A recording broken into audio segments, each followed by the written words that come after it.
नमस्कार. मी प्राध्यापक सुमित सुरेशराव पवार, अध्यक्ष राज्यशास्त्र कनिष्ठ महाविद्यालयीन परिषद महाराष्ट्र. यापूर्वीच्या भागामध्ये आपण प्रथम सत्रांत परीक्षा याचा मूल्यमापन आराखडा पाहिलेला आहे.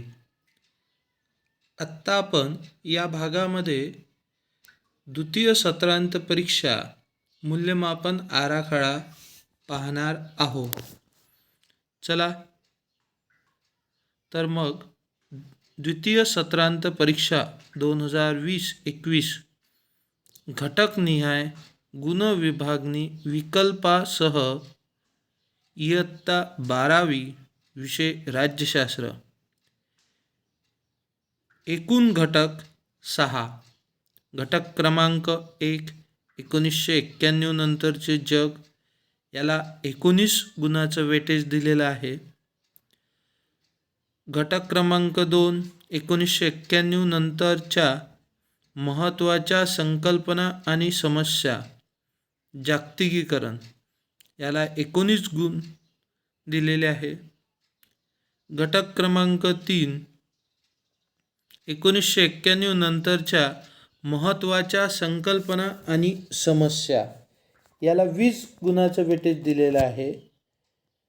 त्यानंतर घटक क्रमांक 4 समकालीन भारत, शांतता, स्थैर्य आणि राष्ट्रीय एकात्मते समोरील आव्हाने, याला 20 गुणाचं वेटेज दिलेले आहे. घटक क्रमांक 5 समकालीन भारत, सुशासन, याला 20 गुणाचं वेटेज दिलेलं आहे. घटक क्रमांक 6 भारत आणि जग, यालाही 20 गुणाचं वेटेज दिलेलं आहे. साधारणतः एकूण 6 घटक आहे. या 6 घटकांमध्ये पहिल्या 2 घटकाला 19 गुणाचं वेटेज आहे. उर्वरित इतर 4 घटकांना 20 गुणाचं वेटेज आहे. हे सर्व गुण विकल्पासह वेटेज दिलेलं आहे आणि विकल्पासह 118 गुण याचं टोटल एकूण बनते.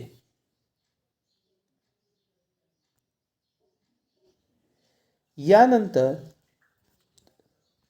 प्रश्नांच्या स्वरूपात कशा पद्धतीनं गुणविभागणी केलेली आहे ती आपण नीट समजून घेऊ. प्रश्न क्रमांक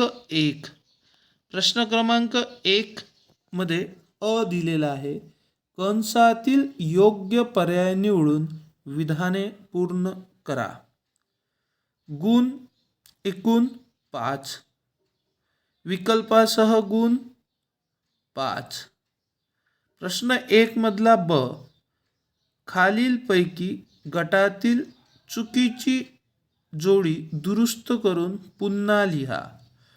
एकूण गुण आहे 3 आणि विकल्पासह सुद्धा 3 गुण दिलेली आहे. क, दिलेल्या पर्यायापैकी योग्य विधाने निवडून विधाने पूर्ण करा. एकूण गुण आहे 4 आणि विकल्पासह सुद्धा 4 दिलेले आहे. ड, दिलेल्या विधानासाठी समर्पक संकल्पना लिहा. एकूण गुण 4, विकल्पासह 4 गुण. गटात ई नंबरचा प्रश्न 1 मधला, गटात न बसणारा शब्द ओळखा व लिहा. एकूण गुण 4, विकल्पासह 4. प्रश्न क्रमांक 2 अ, खालील संकल्पना चित्र पूर्ण करा. एकूण गुण 4, विकल्पासह 4. प्रश्न 2 मधील ब, खालील नकाशांचे निरीक्षण करून पुढील प्रश्नाची उत्तरे लिहा. एकूण गुण 5, विकल्पासह 5. प्रश्न 3, खालील विधाने चूक की बरोबर ते स्पष्ट, खालील विधाने चूक की बरोबर ते सहकारण लिहा. कोणतीही 5, म्हणजे एकूण 7 दिलेले आहे, त्यापैकी 5 लिहायचे आहे. म्हणजे प्रत्येकी 2 गुण असे एकूण 10 गुण आणि विकल्पासह 14 गुण. प्रश्न 4. खालील विधानांचा सहसंबंध स्पष्ट करा. कोणतीही 5 प्रश्न विचारले असतील त्यापैकी 3 लिहायचे आहे, म्हणजे प्रत्येकी 3 गुण, विकल्पासह 15 गुण. प्रश्न क्रमांक 5. खालील विषयावर तुमचे मत 25 ते 30 शब्दात मांडा. कोणतेही 3, विकल्पासह 5, एकूण गुण 12 आणि विकल्पासह 20 गुण, म्हणजे प्रत्येक प्रश्नाला 4 गुण इथे दिलेला असेल. प्रश्न क्रमांक 6. खालील प्रश्नाची उत्तरे सुमारे 80 ते 100 शब्दात लिहा. कोणतीही 2, म्हणजे विकल्प गुण दिले असेल 4, म्हणजे एकूण 4 प्रश्न असेल, त्याच्यापैकी कोणतीही 2, म्हणजे प्रत्येकी 5 गुण, विकल्पासह 20 गुण. प्रश्न क्रमांक 7. मुद्द्यांच्या आधारे स्पष्ट करा सुमारे 150 ते 200 शब्दात. विकल्पासह 2 आणि एकूण गुण 10, विकल्पासह 20, म्हणजे 2 प्रश्न दिलेले असतील त्यापैकी कोणताही एक आपल्याला सोडवावा लागतो आणि एका याला 10 गुण दिलेले असते. असं एकूण 80 गुणाचा पेपर असेल, जो विकल्पासह 118 गुणाचा असेल, ज्यामध्ये एकूण 7 प्रकारचे प्रश्न दिलेले असतील. आता उद्दिष्टानुसार गुणविभागणी द्वितीय सत्रांत परीक्षेला कशी केलेली आहे ती याप्रमाणे दिसते. बरेचदा अनेक प्राध्यापक बंधू भगिनींचे प्रश्न असतात की उद्दिष्टानुसार गुणविभागणी उत्तरपत्रिकेमध्ये कशा पद्धतीने करावी. आपल्या सर्वांच्या माहितीसाठी त्या पद्धतीनंच आपली उत्तरपत्रिका बनलेली आहे. त्यामुळे स्वतंत्र ज्ञानावर किती द्यायचे, आकलनावर किती द्यायचे याचा विचार न करता याचं गुणविभागणी ज्याप्रमाणे निर्धारित करून दिलेली आपल्याला आपल्यासमोर दिसते आहे, त्याच पद्धतीने आपल्या प्रश्नपत्रिकेमध्ये येते. पहिले ज्ञानावर निर्धारित गुण किती आहे, 20, आणि विकल्पासह सुद्धा 20 गुण आहे. आकलन जे आहे, विद्यार्थ्याच्या आकलनावर किती निर्धारित गुण आहे, तर 39 गुण आहे आणि विकल्पासह 69 आपल्याला दिसते. उपयोजनवर आधारित किती निर्धारित गुण आहे, तर 12 आणि विकल्पासह 20 दिसते. कौशल्यावर आधारित किती निर्धारित गुण आहे, तर 9, विकल्पासह सुद्धा 9, म्हणजे एकूण निर्धारित गुण 80 आणि विकल्पासह 118 गुण आपल्या लक्षात येते. आता प्रश्न प्रकारानुसार गुणविभागणी कशी केलेली आहे. वस्तुनिष्ठ प्रश्न जे आहे याच्यावर एकूण प्रश्न विकल्पासह किती आहे, तर याच्यामध्ये जे दिलेले प्रश्न आहे हे 29 आहे. निर्धारित गुण सुद्धा 29 आहे आणि विकल्पासह सुद्धा 29 गुण आहे. प्रश्न दुसरा, लघुत्तरी 21 प्रश्न याच्यावर विचारले जातात आणि निर्धारित गुण आहे 41 आणि विकल्पासह गुण आहे 69. दीर्घोत्तरी 2 प्रश्न विचारले जातात, यावर निर्धारित गुण आहे 10 आणि विकल्पासह गुण आहे 20. जे एकूण प्रश्न पूर्ण द्वितीय सत्रांत परीक्षा म्हणा की बोर्डाची परीक्षा म्हणा ही एकच, त्यामध्ये एकूण प्रश्न विकल्पासह किती असेल, तर ते असेल 52 असेल. निर्धारित गुण किती, तर 80 आणि विकल्पासह किती, तर 118 गुण दिलेले आहे. चला आता आपण बघू द्वितीय सत्रांत परीक्षा 2020-21. आपल्या सर्वांना माहिती आहे की याचा निर्धारित वेळ 3 तास आहे. मात्र यावेळेस कोरोना महामारीच्या काळामुळे हा वेळ 30 मिनटं अधिक दिलेला आहे, त्यामुळे ही परीक्षा 3.5 तासाची होईल आणि गुण असेल 80. पाहू आपण राज्यशास्त्र हा विषयाचा पूर्ण पेपर. विद्यार्थी मित्र आणि प्राध्यापक बंधू भगिनींनो, आपण सर्वजण हा द्वितीय सत्रांताचा पेपर नीट समजून घेऊ, कारण अनेकदा या संदर्भात गोंधळाची स्थिती निर्माण होऊ नये यासाठी मी प्राध्यापक सुमित पवार आपल्यासमोर सुस्पष्ट पद्धतीने द्वितीय सत्रांत परीक्षा मांडण्याचा प्रयत्न करतोय. यामध्ये 3 प्रकारच्या सूचना आम्ही दिलेल्या आहे. ज्यावेळेस पुण्यामध्ये हा आराखडा तयार करण्यात आलेला होता, त्या संदर्भात विचार करताना संपूर्ण प्रश्नपत्रिकेमध्ये एकसूत्रता कशी येईल, कुठल्याही प्रश्नांमध्ये वेगळेपणा दिसू नये, म्हणजे साधारणतः कुठलाही कला शाखेचे विषय असो, समाजशास्त्र, इतिहास, भूगोल, अर्थशास्त्र, त्यामध्ये साधारणतः प्रश्न विचारण्याचं किंवा प्रश्नांचं नंबरिंग हे सारखं असावं, या सर्व गोष्टीचा विचार करून ही द्वितीय सत्रांत परीक्षेमध्ये त्या पद्धतीच्या प्रश्नांचे टायटल देण्यात आलेले आहे. त्यापासनं तर सूचनापर्यंत आपण नीट समजून घेऊया. चला, सूचना क्रमांक 1, सर्व प्रश्न सोडवणे अनिवार्य आहे. सूचना क्रमांक 2, उजवीकडील अंक गुण दर्शवतात. सूचना क्रमांक 3, विद्यार्थ्यांसाठी अत्यंत महत्त्वाची, प्रत्येक प्रश्नाच्या उत्तराचा प्रारंभ नवीन पानावर करावा. प्रश्न क्रमांक 1 अ, कंसातील योग्य पर्याय निवडून विधाने पूर्ण करा. याला 5 गुण आहे. टोटल प्रश्न क्रमांक 1 ला 20 गुण आहे. अ ला 5 गुण आहे. कंसातील योग्य पर्याय निवडून विधाने पूर्ण करा.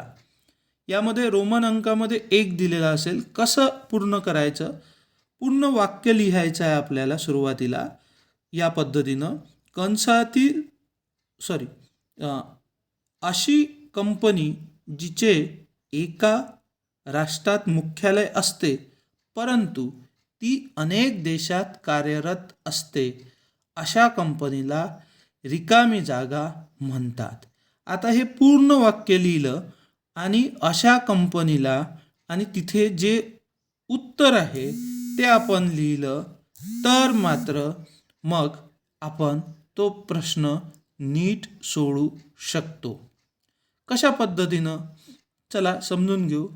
अशी कंपनी जिचे एका राष्ट्रात मुख्यालय असते परंतु ती अनेक देशात कार्यरत असते, अशा कंपनीला बहुराष्ट्रीय कंपनी, त्याच्याखाली अंडरलाईन म्हणतात. अशा पद्धतीनं आपल्याला लिहायचं आहे. पुन्हा एक उदाहरण आपल्यासमोर घेतो. सन रिकामी जागा मध्ये संयुक्त राष्ट्राचे स्त्रियांसाठीचे दशक सुरू झाले. उत्तर कसं लिहायचं? प्रश्न क्रमांक 1 अ मधील 2 सन 1976 अंडरलाईन मध्ये संयुक्त राष्ट्रांचे स्त्रियांसाठीचे दशक सुरू झाले.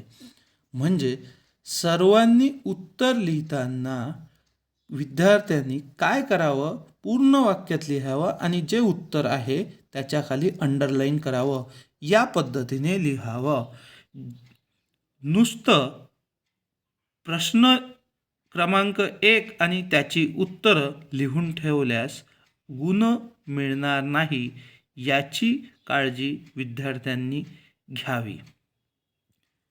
त्यानंतर प्रश्न क्रमांक 1 मधील ब, खालीलपैकी प्रत्येक गटातील चुकीची जोडी दुरुस्त करून पुन्हा लिहा. याला गुण दिलेले आहे 3. आता इथे सर्व लिहायचं नाही. या प्रश्नाच्या संदर्भात बऱ्याच शंका कुशंका विचारण्यात आलेल्या आहे, त्यामुळे नीट हा प्रश्न आपण समजून घ्यावा. यामध्ये काय म्हटलेलं आहे की चुकीची जोडी दुरुस्त करून पुन्हा लिहा. आता याच्यामध्ये नंबर एक मध्ये पहा काय दिलेलं आहे की सिलोन श्रीलंका हे बरोबर आहे. त्याच्यानंतर ब्रह्मदेश इंडोनेशिया ही चूक आहे. आता मग इथे काय लिहायचं आहे आपल्याला उत्तर? प्रश्न क्रमांक 1 मध्ये ब्रह्मदेश आणि त्याच्यासमोर काय उत्तर येईल तर म्यानमार, म्हणजे अशा पद्धतीनं. त्यानंतर दुसरं जर आपण उदाहरण एक समजून घेऊ, जसं तालिबान ही कुठली संघटना आहे तर अफगाणिस्तानची. त्यानंतर दुसरी संघटना आपल्याला दिसते बोको हराम, ही कुठली आहे? नायजेरिया, ही बरोबर आहे. मग त्यानंतर दिसते LTTE, ही दिलेली आहे नेपाळ, म्हणजे नेपाळ चुकीचं आहे, कारण आपल्याला माहिती आहे LTTE कुठली संघटना आहे तर श्रीलंकाची. मग आपल्याला काय लिहावं लागेल यामध्ये? LTTE त्याच्यासमोर श्रीलंका. बस अशा पद्धतीनं आपल्याला हे समजून घ्यायचं आहे. लक्षात आलं? चला पुढचा प्रश्न समजून घेऊ आपण. प्रश्न क्रमांक योग्य पर्याय निवडून विधान पूर्ण करा. 1950च्या दशकाच्या अखेरीस भारत आणि चीन यातील संबंध ताणले जाण्यास सुरुवात झाली. कारण आता इथे कसं लिहायचं आहे? प्रश्न क्रमांक 1 योग्य पर्याय निवडून विधाने पूर्ण करा. याच्यामध्ये काय लिहायचं आहे तर आपल्याला कारण यामध्ये लिहायचं आहे आणि प्रत्येकाला 1. आपण इथे प्रश्न क्रमांकही टाकला आणि नुसतं कारण लिहिलं तरीही सुद्धा हरकत नाही, किंवा पूर्ण प्रश्न लिहिलं कारण लिहिलं तरीही सुद्धा चालेल. इथे उदाहरणार्थ उत्तर लिहिताना कशा पद्धतीनं लिहायचं त्याचं एक एक्झाम्पल आपल्यासमोर देतोय. 1950च्या दशकाच्या अखेरीस भारत आणि चीन यातील संबंध ताणले जाण्यास सुरुवात झाली, कारण दोन्ही देशातील सीमावाद. हा आहे त्याचं उत्तर. दोन्ही देशातील सीमावाद आपण अशा पद्धतीनं लिहू शकतो. याच पद्धतीनं अनेक प्रश्न दिलेले आपल्याला दिसतात, जसा की यामध्ये प्रश्न क्रमांक 4 1990च्या दशकापूर्वी भारतात भांडवली गुंतवणुकीचा मुक्त संचार क्वचित होता, कारण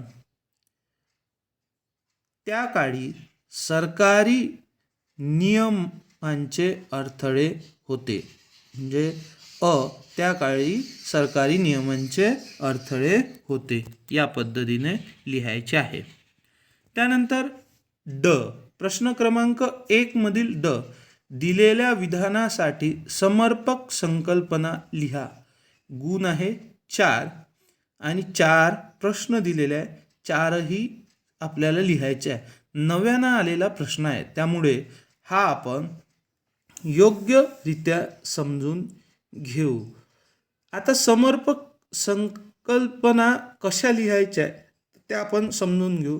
आपल्याला माहिती आहे की या अगोदर आपण इंग्रजीमध्ये तशा पद्धतीचा प्रश्न होता. आज तसा आहे का याची कल्पना मला नाही, परंतु वन वूड सबस्टिट्यूट नावाचा प्रश्न होता. म्हणजे एक मोठं सेंटेन्स दिलेलं असायचं आणि त्याचा शॉर्ट मिनिंग तिथे लिहायचा होता. अशा पद्धतीचं इथे प्रश्न ही संकल्पना, समर्पक संकल्पना चित्र दिलेल्या विधानासाठी समर्पक संकल्पना लिहा हा प्रश्न आहे. यामध्ये समजून घेऊ. वैयक्तिक स्वातंत्र्याला महत्त्वाचे स्थान देणारा लोकशाहीचा प्रकार. मग आता इथे पाहिजे वैयक्तिक स्वातंत्र्याला महत्त्वाचे स्थान देणारा लोकशाहीचा प्रकार कोणता? तो उदारमतवादी लोकशाही हा वैयक्तिक स्वातंत्र्याला महत्त्वाचे स्थान देणारा प्रकार आहे. त्याच पद्धतीनं दुसरा प्रश्न, अशी क्रांती जिला फेसबुक क्रांती असे देखील म्हटल्या जाते, याचं समर्पक संकल्पना होईल अरब स्प्रिंग. त्यानंतर लोकांचा राज्याच्या निर्णय प्रक्रियेतील सहभाग म्हणजे याचं उत्तर येईल सहभागी राज्य. त्याचप्रमाणे चौथा, युद्ध तंत्र ज्यात हल्ला करण्याची वा हिंसाचाराची निश्चित अशी पद्धत नसते, याला म्हणतात असमन्वित युद्धतंत्र, अशा पद्धतीने. त्यानंतर गटात न बसणारा शब्द ओळखा, गुण 4. आता यामध्ये गटात न बसणारा शब्द पहा. प्रश्न क्रमांक 1, पाकिस्तान, म्यानमार, नेपाळ, रशिया. यापैकी हे 4 पैकी 3 देश हे आशिया खंडातील आहे आणि रशिया हा बाहेरील आहे. त्यामुळे यामधला गटात न बसणारा शब्द हा रशिया असेल. त्यानंतर दहशतवाद, नक्षलवाद, राष्ट्रवाद व उग्रवाद याच्यामधला बाहेरचा शब्द असेल राष्ट्रवाद. अशा पद्धतीनं गटात न बसणारे शब्द आपल्याला ओळखायचे आहे. त्यानंतर खालील संकल्पना चित्र पूर्ण करा. हा एक नवीन प्रश्न आलेला आहे प्रश्न क्रमांक 2 मध्ये. या प्रश्नामध्ये काय दिलेलं आहे, एकूण 4 गुण आहे. मध्यामध्ये एक संकल्पना दिलेली असते सुशासनाची मूल्य, आणि मग ते आजूबाजूला 4 बॉक्स देऊ शकतात किंवा इथे 2-2 सुद्धा देऊ शकतात मुद्दे. त्यामुळे एकूण 4 पाहिजे, 4 पर्याय आणि 4 गुण अशा पद्धतीचे असू शकतात. मग सुशासनाची मूल्य कोणती? उदाहरणार्थ परीक्षेमध्ये आपल्याला हे लिहिताना पेनाने अशा पद्धतीचं थोडक्यात आणि कमी वेळात होईल असा बॉक्स तयार करावा. ते पेन्सिलचा उपयोग करू नये. उत्तरदायित्व, सुशासनाचे मूल्य कोणती आहे? नंबर 1 उत्तरदायित्व, पारदर्शकता, परिणामकारकता आणि सहभागात्मक. अशा पद्धतीनं आपण लिहून हा प्रश्न पूर्ण करू शकतो. त्यानंतर पुन्हा एक नव्यानं आलेला प्रश्न, प्रश्न क्रमांक 2ब, खालील नकाशाचे निरीक्षण करून पुढील प्रश्नाची उत्तरे लिहा. याला 5 गुण दिलेले आहे.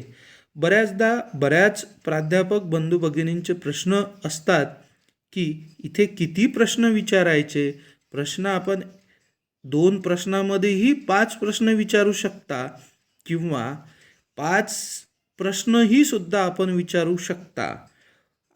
एकूण उत्तर 5 येईल असे पर्याय आपले असावे.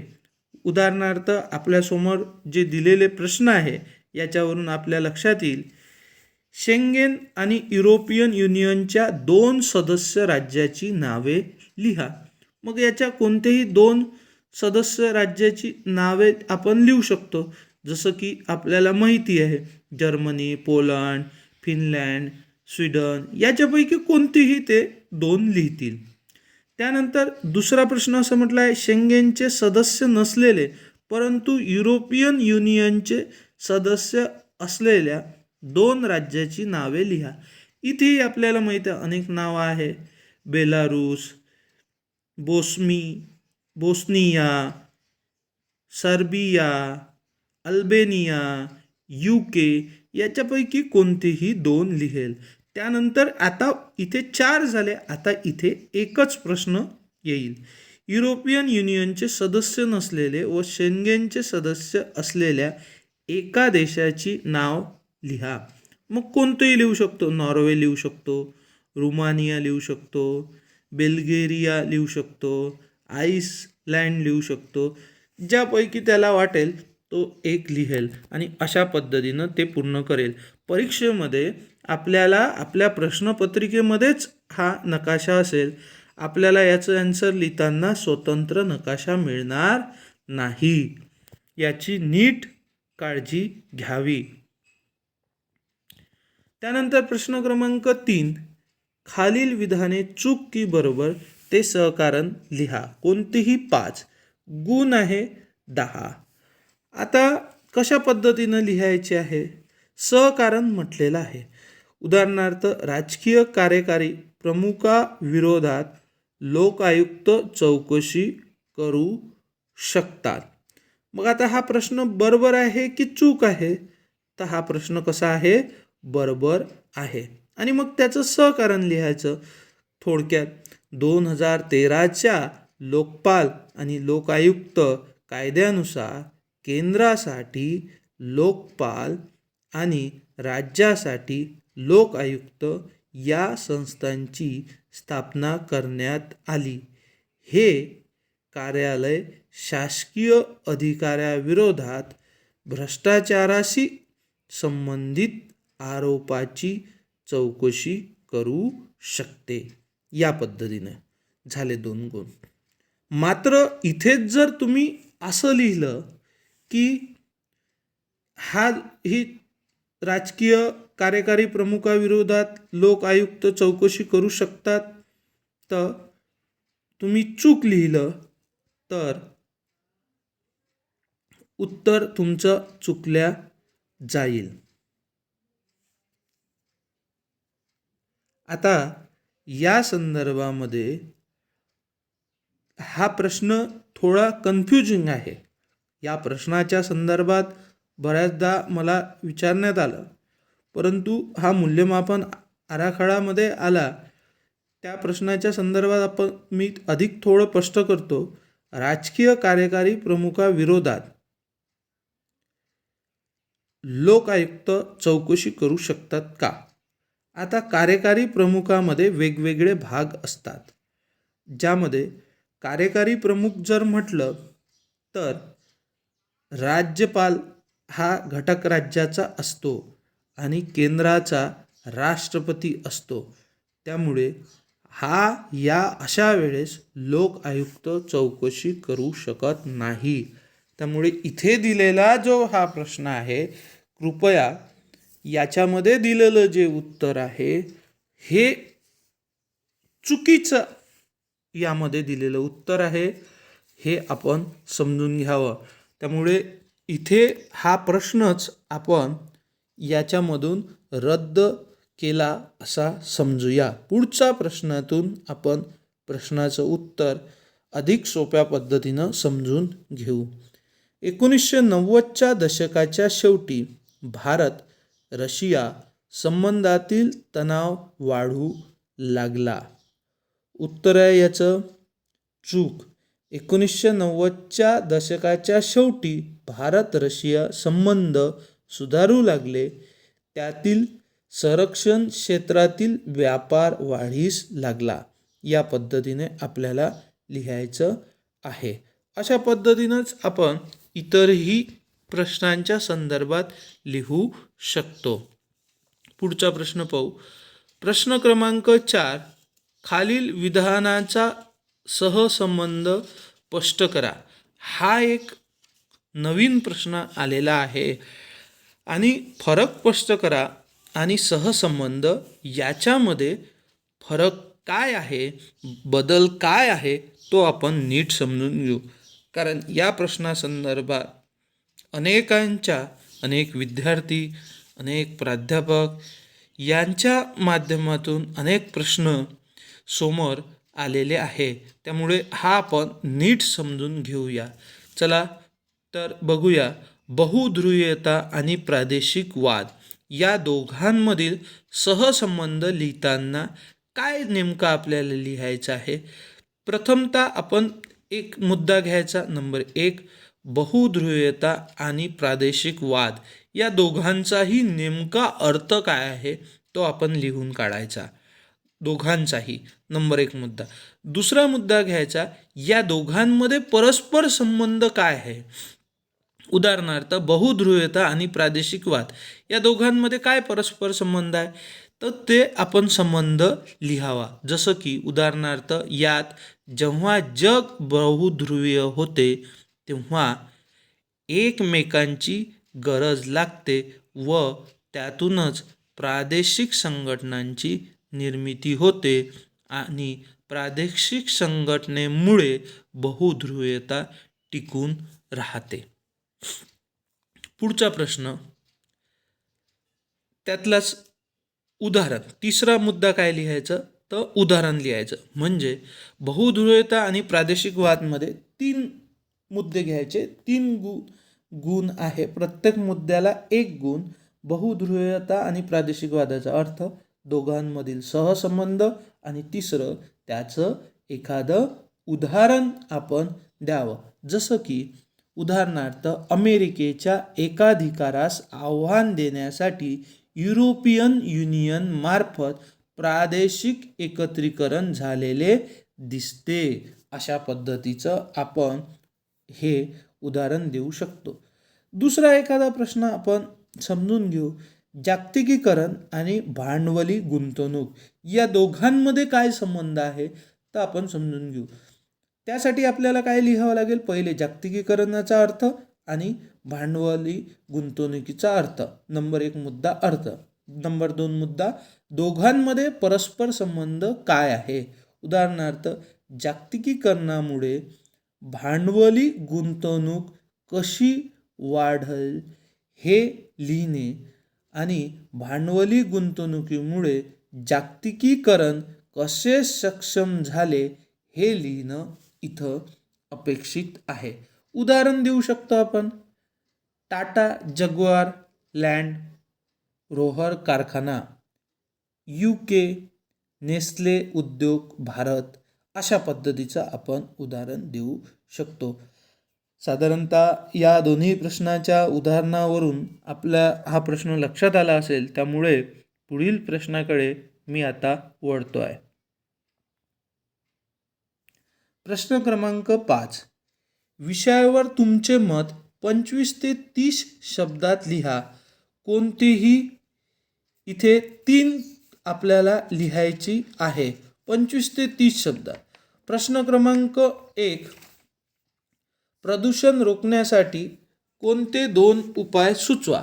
आता इथं आपण प्रदूषण रोखण्यासाठी कोणतेही 2 उपाय सुचवू शकतो. या पद्धतीनं एकूण 5 प्रश्न दिलेले आहे. त्याच्यामुळे की कोणतेही 3 25 ते 30 शब्दात लिहावे. त्यानंतर प्रश्न क्रमांक 6. खालील प्रश्नाची उत्तरे 80 ते 100 शब्दात लिहा. कोणतेही 2 म्हणजे प्रत्येकी 5 गुण दिलेले आहे. भारताच्या परराष्ट्र धोरणाला प्रभावित करणारे कोणतेही 2 घटक स्पष्ट करा. अशा पद्धतीचे एकूण 4 प्रश्न दिले आहे. त्यापैकी 2 विद्यार्थ्यांना लिहायचे आहे.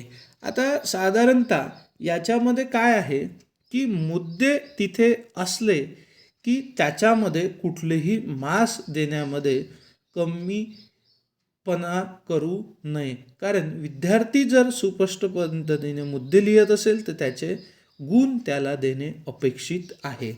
त्यानंतर प्रश्न क्रमांक 7 शेवटचा प्रश्न आहे. खालीलपैकी कोणत्याही एका प्रश्नाचे उत्तर दिलेल्या मुद्द्याच्या आधारे स्पष्ट करा. सुमारे 150 ते 200 शब्दात लिहा. यावेळेस बदल काय झाला. आत्तापर्यंत याच्यामध्ये प्रश्नाला मुद्दे दिले जात नव्हते. मात्र यावेळेस प्रश्नांना मुद्द्यांच्या आधारे विद्यार्थ्याला लिहावं लागेल. त्यामुळे साधारणतः एका प्रश्नाला 4 मुद्दे दिलेले असेल किंवा एका प्रश्नाला 5. साधारणतः एकाला 4 दिले असेल त्याने 4ही बरोबर लिहिले आणि प्रस्तावना लिहिली असेल त्यामध्ये तर त्या प्रस्तावनेला 2 गुण आणि प्रत्येक मुद्द्याला 2-2 गुण. अशा पद्धतीने आपण त्याला 10 पैकी 10ही गुण देऊ शकतो आणि देण्यास कुठली हरकत सुद्धा नाही. बरेचदा बरेच प्राध्यापक प्रश्न विद्यार्थ्याने पूर्ण लिहिला असेल, प्रस्तावना लिहिली असेल, त्याच्यानंतर त्याने पूर्ण मुद्दे लिहिले असेल आणि शेवटी इन शॉर्टमध्येही लिहिलेलं असेल तरीसुद्धा मार्क देताना कंजूसी करतात. त्यामुळे माझी प्राध्यापक बंधू भगिनींना हात जोडून विनंती आहे, जर विद्यार्थ्याने पूर्ण लिहिलं असेल तर त्याला 10 पैकी 9 किंवा 7 असं न देता त्याला पूर्णपैकी पूर्ण मार्क्स देण्यास कुठलीही हरकत नाही. अशा पद्धतीने आपण द्वितीय सत्रांत परीक्षा समजून घेतलेली आहे. यानंतरच्या भागात आपण अंतर्गत मूल्यमापन समजून घेऊ. धन्यवाद.